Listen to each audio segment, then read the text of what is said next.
माह की देवशयनी एकादशी व्रत कथा के बारे में।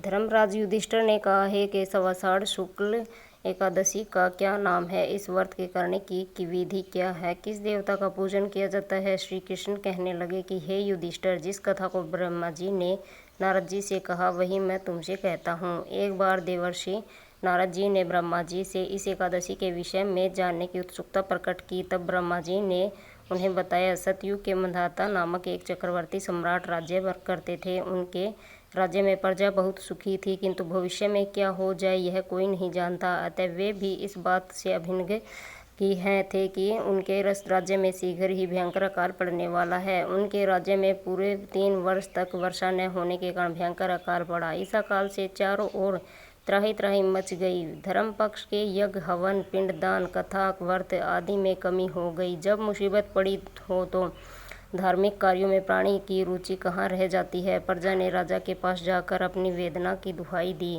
राजा तो इस स्थिति को लेकर पहले से ही दुखी थे। वे सोचने लगे कि आखिर मैंने ऐसा कौन सा पाप कर्म किया है जिसका दंड मुझे इस रूप में मिल रहा है। फिर इस कष्ट से मुक्ति पाने का कोई साधन करने के उद्देश्य से राजा सेना को लेकर जंगल की ओर चल दिए।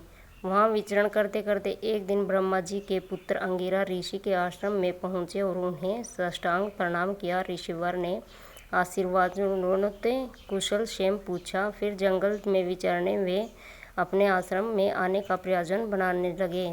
तब राजा ने हाथ जोड़कर कहा, महात्मन, सभी प्रकार से धर्म का पालन करता हुआ भी मैं अपने राज्य में दुर्भिक्ष का दृश्य देख रहा हूँ। आखिर किस कारण से ऐसा हो रहा है, कृपया इसका समाधान करें।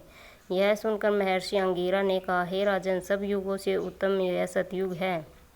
इसमें छोटे से पाप का भी बड़ा भयंकर दंड मिलता है।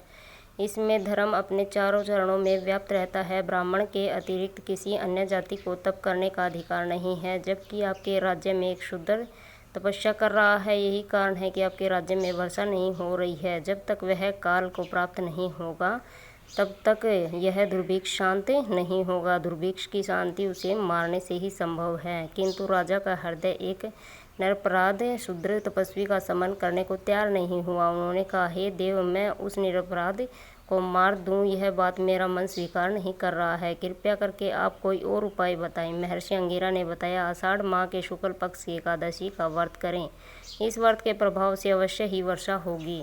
राजा अपने राज्य की राजधानी लौट आए और चारों वर्णों सहित प्रथम एकादशी का विधिपूर्वक व्रत किया। व्रत के प्रभाव से उनके राज्य में मूसलाधार वर्षा हुई और पूरा राज्य धन धान्य से परिपूर्ण हो गया। ब्रह्म वैवर्त पुराण में देवशयनी एकादशी के विशेष महात्म्य का वर्णन किया गया है। इस व्रत से प्राणी की समस्त मनोकामनाएं पूर्ण होती हैं।